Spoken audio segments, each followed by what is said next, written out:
नमस्कार.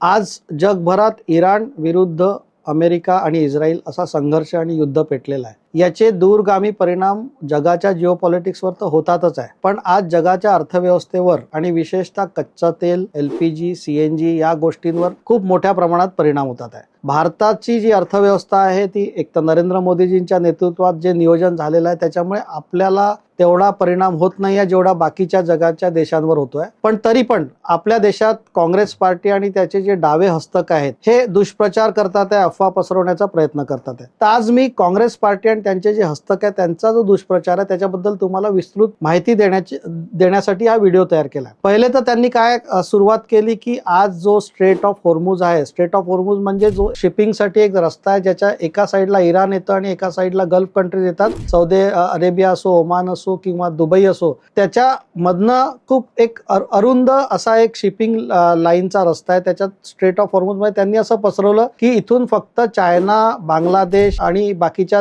2-3 देशांनाच फक्त इराणनी परमिशन दिली आहे आणि भारताच्या शिपिंग साठी त्यांनी मनाई केली आहे. आजच तुम्ही पाहिलं असेल की आज 2 भारताच्या ज्या शिप्स आहेत त्या भारतात आलेल्या आहेत, तसंच भारतासाठी निघालेली एक दुसऱ्या देशाची शिप ती पण आलेली आहे. तर मला असं म्हणायचं आहे की देशाच्या जनतेमध्ये खोटा दुष्प्रचार करताना तुम्ही किती खोटं बोलणार. आज इराण आमचा मित्र आहे आणि बाकीचे खाडी देश पण आमचे मित्र आहेत, त्याच्यामुळे आज इराणनी भारताला परवानगी दिली आहे की आमचे जे काही तिथे कच्चा तेल आहे तिथून आम्ही ते ट्रान्सपोर्ट होऊ शकतं. पहिला दुष्प्रचार हा काँग्रेसनी केला. दुसरं त्यांनी असं म्हटलं की अमेरिकेच्या दबावाखाली भारताने रशियाचं तेल घेणं बंद केलं. हा सगळ्यात मोठं खोटं त्यांनी पसरवण्याचा प्रयत्न केला. आज मी तुम्हाला सांगू इच्छितो की सप्टेंबर 2024 मध्ये जेव्हा डोनाल्ड ट्रम्पजींचं इलेक्शन होतं, जानेवारी 25 मध्ये त्यांनी शपथ घेतली, त्यांनी नंतर जगभरात टॅरिफ लावले एप्रिलमध्ये. मग ऑपरेशन सिंदूर असो किंवा आपलं अमेरिकेशी जे ट्रेड करार असो त्या संदर्भात सुद्धा आम्ही रशियाचं तेल घेणं कधी बंद केलेलं नाही. आमचे आदरणीय प्रधानमंत्री मोदीजी आणि जयशंकर साहेबांनी किती वेळा सांगितलं जे भारताच्या हितात असेल तेच आम्ही करू. त्याच्यामुळे जर तुम्ही डेटा पाहिला तर 25 ते 40% मध्ये भारताने टोटल आपल्या रिक्वायरमेंटच्या रशियन तेल आयात केलेलं आहे. ते आजही सुरू आहे. फेब्रुवारी 2026 मध्ये तर सगळ्यात जास्ती आम्ही तेल रशियन आयात केलाय. तर हा जो काँग्रेसचा दुष्प्रचार आहे की अमेरिकेच्या दबावाखाली भारताने कच्चं तेल घेणं बंद केलं, एकदम खोटा आहे. आणि आज तुम्ही कोणत्याही ऑफिशियल डाटाबेस मध्ये पाहू शकता की आजही भारत हा रशियन ऑइल घेतोय आणि आज तर अमेरिकेने सुद्धा म्हटलं की भारताने रशियन ऑइल घ्यावं. तर त्याच्यामुळे काँग्रेस पार्टीचा दुसरा जो दुष्प्रचार आहे तो एकदम खोटा आहे. तिसरी अशी गोष्ट आहे की जेव्हा काँग्रेस पार्टीला कळलं की आता या 2 गोष्टींवर आपलं काही होत नाहीये तर त्यांनी तिसऱ्या गोष्टीकडे असं वळवलं. त्यांनी असं म्हटलं की कच्च्या तेलाची भारतात खूप कमतरता आहे आणि भारताच्या पेट्रोलच्या किमती वाढणार आहे, पेट्रोल पंपावर लाईनी लागणार आहे. मी यांना सांगू इच्छितो की आज नरेंद्र मोदीजींच्या नेतृत्वात जे नियोजन झालंय, आज भारताने फक्त 1-2 देशांकडनं आपण कच्चं तेल घेत नाही, आपण आज 40 देशांकडनं कच्चं तेल घेतो. आज आपले कच्च्या तेलाची जी आयात आहे ती 70% स्ट्रेट ऑफ हॉर्मुझच्या व्यतिरिक्त होत्या. जी आधी 45% आपण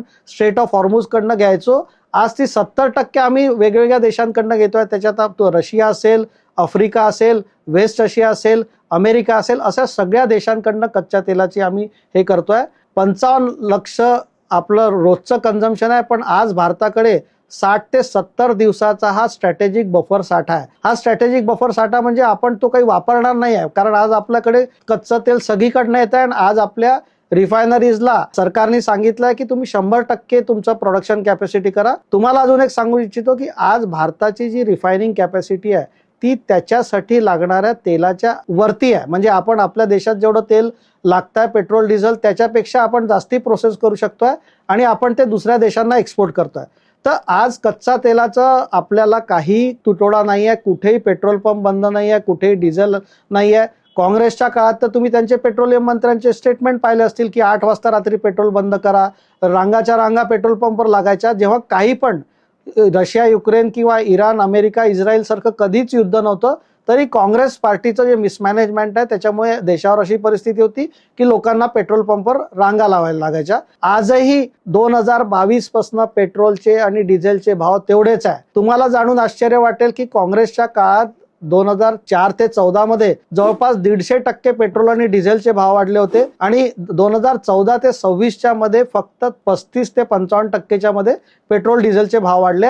तर सगळ्यात मोठं खोटं काँग्रेस पार्टी बोलते की पेट्रोल आणि क्रूड ऑइल बद्दल. आता जेव्हा त्यांना लक्षात आलं की एक क्रूड ऑइल पण आपलं हे नाही होणार, तर आता त्यांनी नवीन एक भ्रम पसरवण्याचा प्रयत्न करतात. त्यांचे जे ट्विटरचे सोशल मीडिया हँडल्स असो किंवा त्यांचे लेफ्टिस्ट जे प्रवक्ते आहेत ते त्याच्यावर जास्ती जोर देतात आहे. आणि त्यांनी काय म्हटलं की नॅचरल गॅसमध्ये आता भारताला त्यांची क्षमता कमी पडणार आहे. तर मी तुम्हाला सांगू इच्छितो की भारत हा जे नॅचरल गॅसचं कन्झम्पशन आहे ते 189 MMCMD एवढं आहे. त्याच्यापैकी जवळपास 97.5 हे आपण आपल्या देशात तयार करतो आणि जवळपास 47.4 आपण बाहेरून आयात करतो. आता मला एक सांगायचं आहे की जसं क्रूड ऑइल आपण साठवून ठेवू शकतो तसं गॅस साठवता येत नाही. ते गॅसिफिकेशन असतं, त्याच्यामुळे त्याला आपल्याला सतत आयात करावी लागते. गॅस हा साठवताना येत नाही, त्याच्यासाठी खूप मोठ्या प्रमाणात इक्विपमेंट्स लागतात जे जगात कोणाकडेच नाही आहे. त्याच्यामुळे गॅस आयातीत आपल्याला आज जे त्रास होतोय त्याच्यासाठी सरकारने 9 मार्च 2026 एक इसेन्शियल कमोडिटीजच्या ऍक्टच्या अंडर एक ऑर्डर इश्यू केला आणि सरकारने हे आश्वस्त केलं आहे की घरगुती PNG सप्लाय आणि CNG ज्या आपल्या गाड्या वापरतात त्यांच्यासाठी 100% पुरवठा होणार आहे.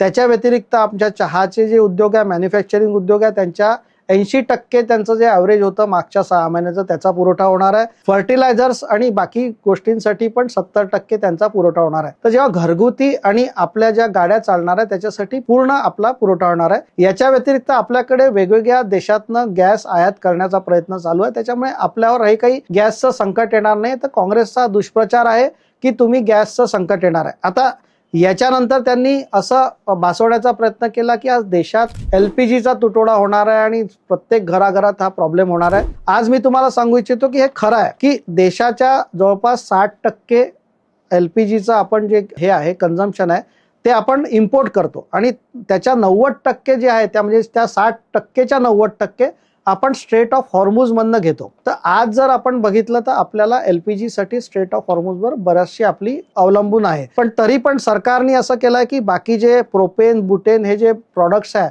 यांना त्यांचे जे प्रोसेसिंगसाठी त्यांनी सांगितलं की तुम्ही LPGला मॅक्सिमाइज करा. आपल्या देशातलं LPGचं जे प्रोडक्शन आहे ते 25% सरकारने वाढवायला सांगितलंय आणि आज आपल्या घरोघरी जे LPGचे कनेक्शन्स आहेत त्यांना 2.5 दिवसाच्या बुकिंग नंतर तुम्हाला सिलेंडर मिळतोय. आज कुठेही घरगुती सिलेंडरसाठी प्रॉब्लेम नाही आहे. मी तुम्हाला इथे खूप महत्वाचे 2-3 मुद्दे सांगू इच्छितो की जेव्हा नरेंद्र मोदी साहेबांनी 2014 मध्ये आपल्याला LPGचं जे कनेक्शन्स होते तेव्हा फक्त भारतात 20-30% लोक LPG कनेक्शन वापरायचे. आज नरेंद्र मोदीजींच्या नेतृत्वात आज 100% आपण LPG कनेक्शन पोहोचवल्या. गरीब लोकांपर्यंत उज्ज्वला योजना पोहोचवली आहे. तेव्हाचे जे कनेक्शन्स होते त्याच्यापेक्षा 33 कोटी कनेक्शन्स आपले आहेत.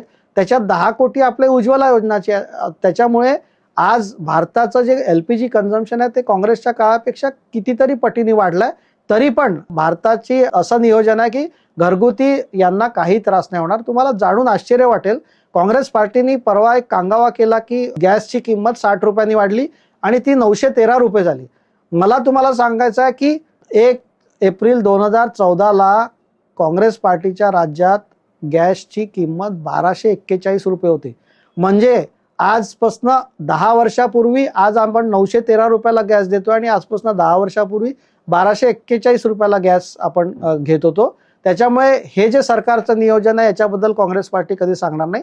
दुसरी महत्वाची गोष्ट आहे, या 10 वर्षात आपण रेल्वेचे जे इलेक्ट्रिफिकेशन केलं आहे त्याच्यामुळे आपलं जे डिझेलचं कन्झम्पशन आहे किंवा तेलाचं कन्झम्पशन आहे हे खूप मोठ्या प्रमाणात कमी झालं आहे. आपण इलेक्ट्रिकवर चालणाऱ्या गाड्या याला आपण खूप मोठ्या प्रमाणात प्रमोट करतोय. कितीतरी पटीने हे वाढलेलं आहे. अपारंपरिक ऊर्जा त्याच्यात सोलर जर तुम्ही 2014शी कम्पेअर केलं तर 40 पट सोलरची कॅपॅसिटी आपण वाढवली आहे. मोदीजींना आणि भारतीय जनता पार्टींना निश्चित माहिती आहे की आत्मनिर्भरता मध्ये आपले जे ऊर्जा स्त्रोत आहे हे खूप महत्वाचे आहे. त्याच्यामुळे आज आपण जे अपारंपरिक ऊर्जा असो किंवा इलेक्ट्रिसिटी असो याच्यात आपण जेवढं आपण डायव्हर्सिफाय करू तेवढं आपल्या तेलांवरचं आपलं डिपेंडन्सी कमी होईल. याच्या व्यतिरिक्त आम्ही इथेनॉल ब्लेंडिंग 20% पण अलाव केलेलं आहे. तर हे सगळे स्टेप्स घेतल्यामुळे जगात संकट आहे तेवढं देशात संकट नाही. तुम्हाला जाणून आश्चर्य वाटेल की फ्रान्स आणि जर्मनी सारख्या देशात तेलाच्या पेट्रोल आणि डिझेलच्या किमती वाढल्या आहे. चायनामध्ये पण खूप प्रमाणात किमती वाढल्या, पण आपल्याकडे पेट्रोल डिझेलचा 1 रुपया सुद्धा सरकारने वाढवू नाही दिलाय. कारण जे प्लॅनिंग आहे त्याच्यामुळे आपल्या ऑइल कंपन्यांकडे आज रिझर्व्स आहे. मागच्या वर्षी त्यांनी 40,000 कोटी रुपये हा लॉस ऑब्झर्व केला जेव्हा क्रूड ऑइल किंवा गॅसच्या किमती वाढल्या. तर मला असं म्हणायचं आहे काँग्रेस पार्टी ही फक्त दुष्प्रचार करते आणि जर फॅक्ट्स तुम्ही समजून घेतल्या तर देशावर तेवढं मोठं संकट नाही आहे जेवढं काँग्रेस भासवण्याचा प्रयत्न करते. मी हे निश्चित म्हणेन की एवढं मोठं युद्ध असताना थोडा बहुत परिणाम देशावर होणार आहे आणि LPGच्या साठी जे रेस्टॉरंट्स आणि हॉटेलसाठी आहे त्याच्यासाठी सरकारने एक विशेष समिती नेमली आहे आणि त्याचं कसं फेअर डिस्ट्रीब्युशन होईल.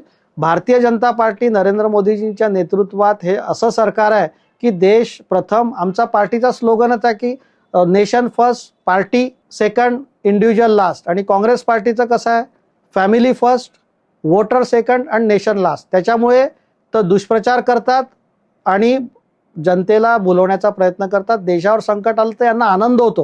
म्हणजे मला तर आश्चर्य वाटतं की देशावर संकट आलं तर तुम्ही एक सरकारबरोबर येऊन त्याच्या उपाययोजना करायला पाहिजे आणि तुम्ही त्याचा आनंद मनवता.